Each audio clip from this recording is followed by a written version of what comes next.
Another update video on my three-wheeler project. I made a lot of bodywork progress in the last few days, so we're going to walk around and see that. First things though, let's walk around the whole car and start seeing what it's kind of going to look like. You remember when we first did this, all we had was the chassis out here, and now it's actually starting to look like a vehicle a little bit. You can see what it looks like from the different angles as we're walking up on it.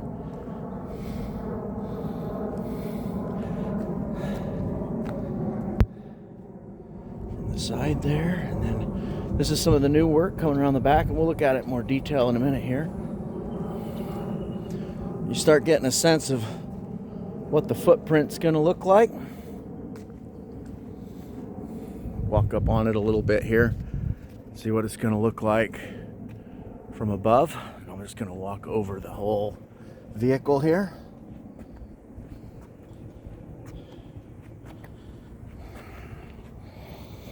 So yeah, that's my progress. Let's look at some of the details. So, do you remember last time I was just starting to put the sides on? And so now you got this side and the other side on. They're still just clamped, but they're in their place. This is a new piece here. Another piece of tin off my old air conditioner that was sitting in the backyard.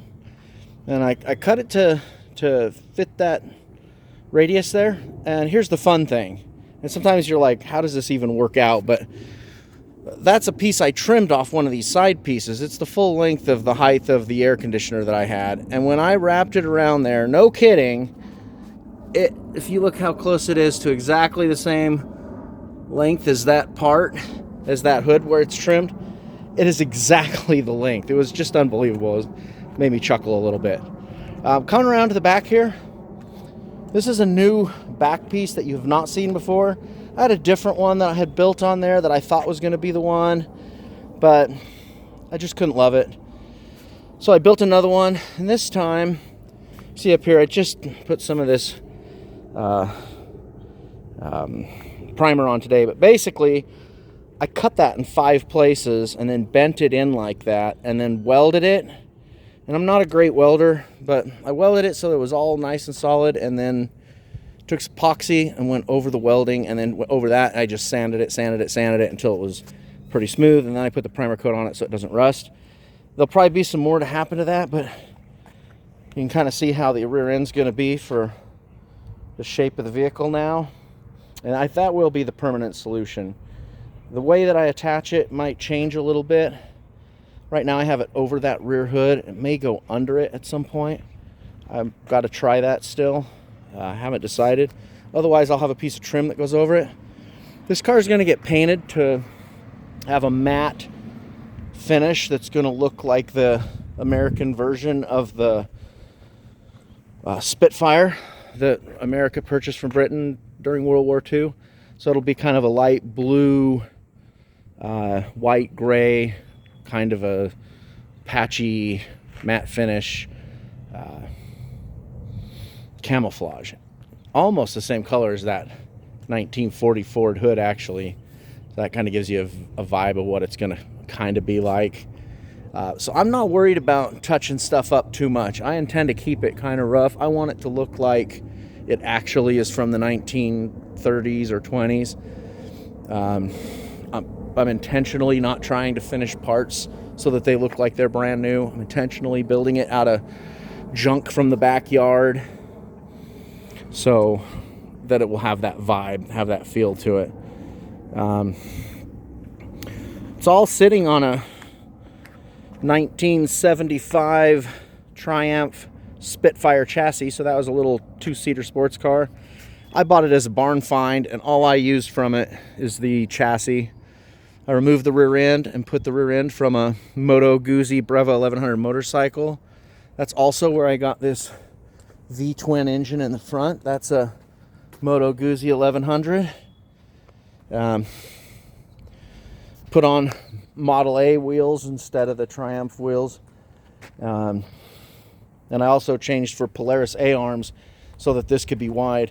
If you look at how wide that is, I'm going to just turn around here, how wide my my ram is almost the same width.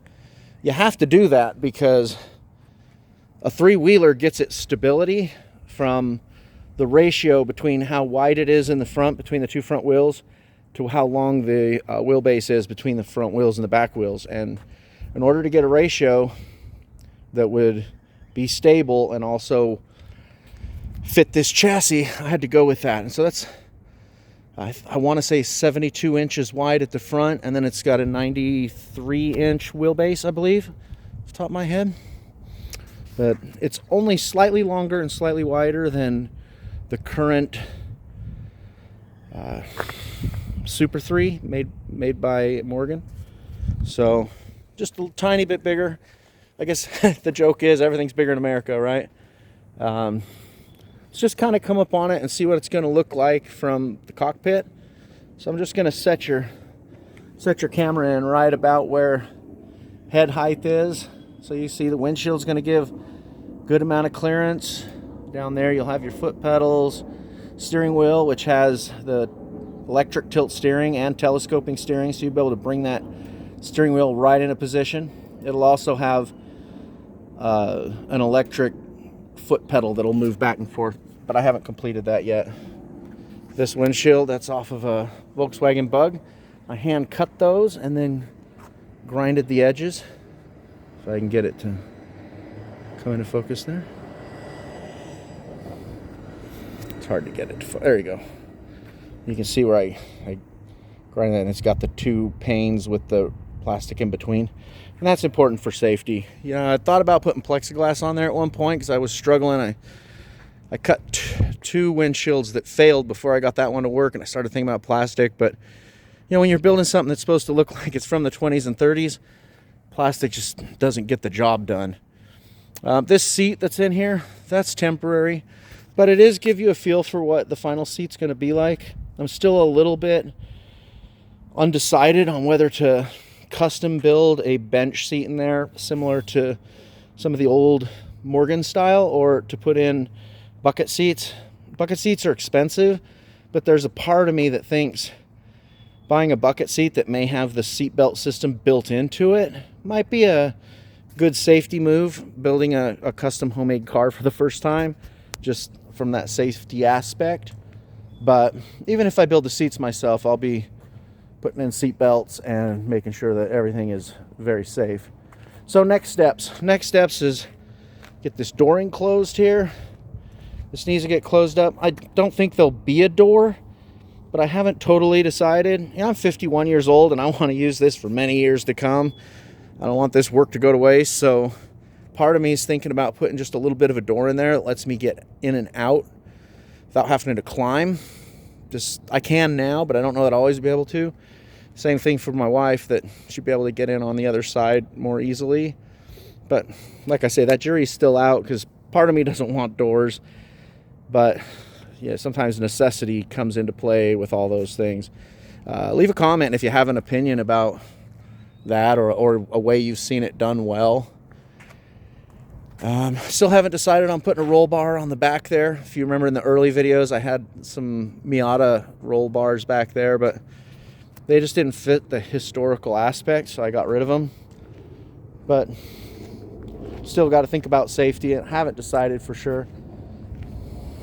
I'm kind of right now feeling against it just from the look standpoint, and I'm not sure how much it'd actually do if there was an actual wreck, so may not be worth it. Anyway, thanks for taking an interest in my project, and we'll play this game again in another week or two.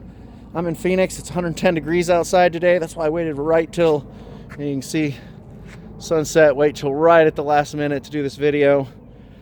Trying to stay alive. I'm going to get back in the air conditioning as quick as I finish the video. Anyway, thank you everybody. Have a great evening. Bye.